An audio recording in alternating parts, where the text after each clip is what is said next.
In this video, I'm going to show you how to transfer money from Revolut to your bank account. So just follow these steps exactly. Now the first thing you want to do is open the Revolut app on your phone. And once it opens, tap on Payments.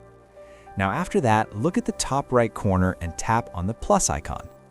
Now here you'll see different options to send money, like sending to friends or sending abroad. But what you're looking for is the bank option, so just tap on Bank. Now in the next screen, you'll be asked to enter the IBAN number. So here you just type in the IBAN of the bank account where you want to send the money.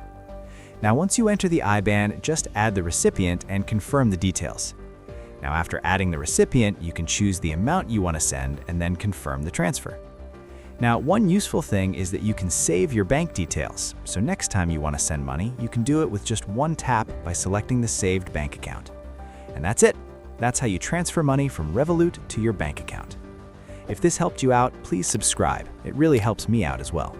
Thanks for watching, and I'll see you in the next one.